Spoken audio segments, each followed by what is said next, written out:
Ujian di zaman kata sebenarnya ya kau uji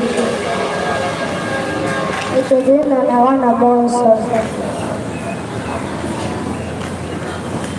aku nak coba mau kremi jadi orang kremi kena ada sesuatu cuma ada banyak kremi yang tidak semua yang ada di luar kalau orang berkebutuhan sekali apa dia lagi orang ini tu nak buat nak bersekat nak orang tu nak buat ni orang kaya pun nak beli dia ni orang tu jadi ini betul betul ada orang tu. Aku nak buat soalnya kita kata anda tahu jangan anda orang kerja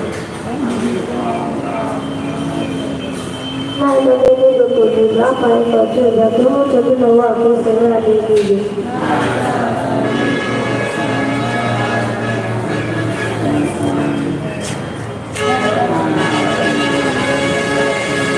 Setelah Maria juga nabas sebuah mereka, didengar kecil punya ada sebuah kursus.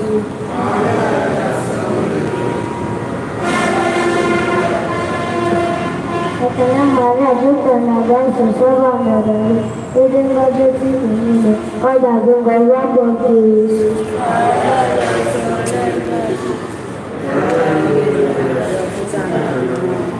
Sekarang Maria juga nabas sebuah mereka, didengar kecil punya ada sebuah kursus.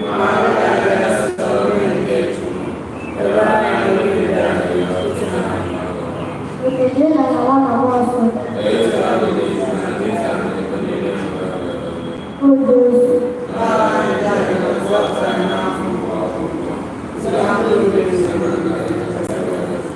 Saudara ada. Aku bisa kepada saudara. Aku pasti suami kau dan kalau kamu makan biasa ini itu karena dia kamu itu jangan.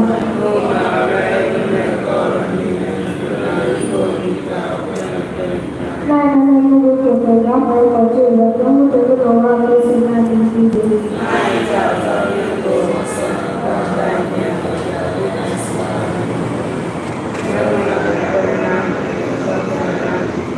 Sekarang Maria juga nabas bersama mereka, didengar kecil punya ada sebuah kursus.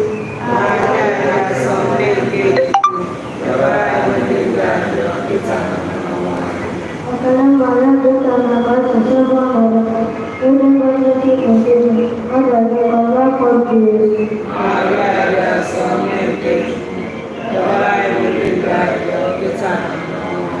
Sekarang Maria juga nabas bersama mereka, didengar kecil punya ada sebuah kursus.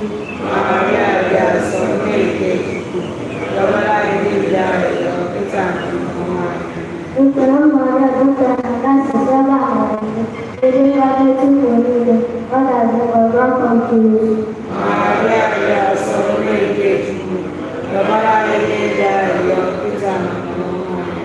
Sekarang Maria juga nabas bersama mereka, didengar kecil punya ada sebuah kursus. Sekarang Maria juga nabas bersama mereka, didengar kecil punya ada sebuah kursus.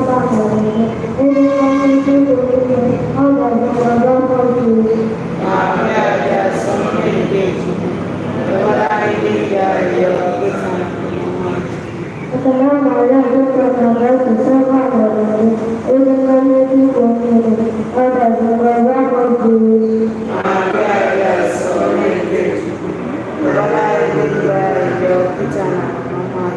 Sekarang Maria juga nabas bersama mereka, didengar kecil punya ada sebuah kursus.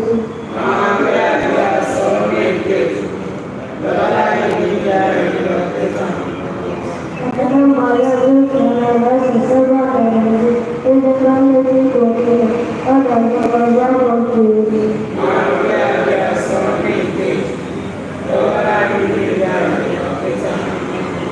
Sekarang Maria juga nabas bersama mereka, didengar kecil punya all that you for love of Jesus. Maria, we are so rich. Utabeza na wana mmoja. It's all this and better. Yesu mara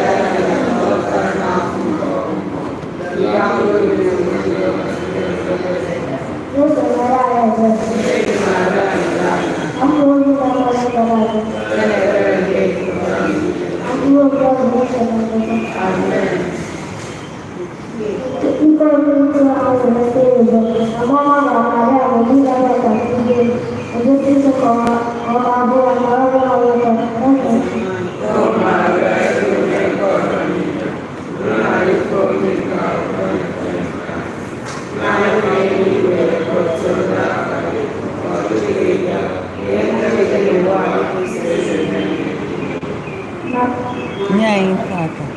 Hai Papa, io voglio guardare che si vuole vedere, poi guardare che non è la cosa che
Itu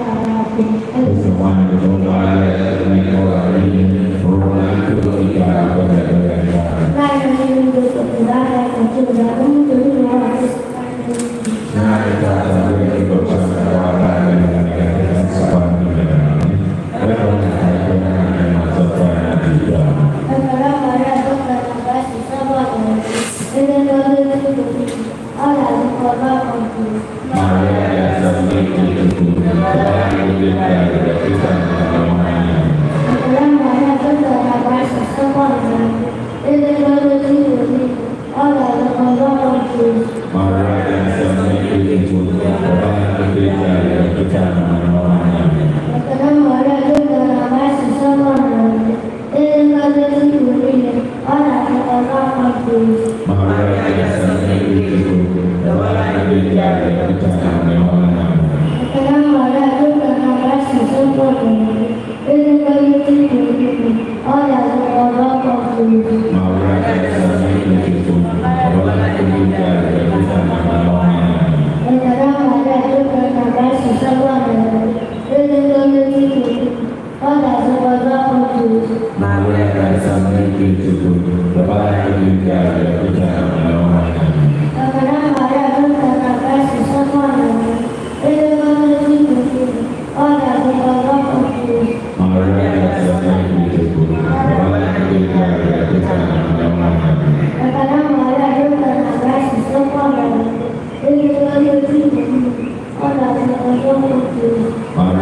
Waktu itu boleh mencapai waktu. Waktu itu boleh mencapai waktu. Waktu itu boleh mencapai waktu.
No.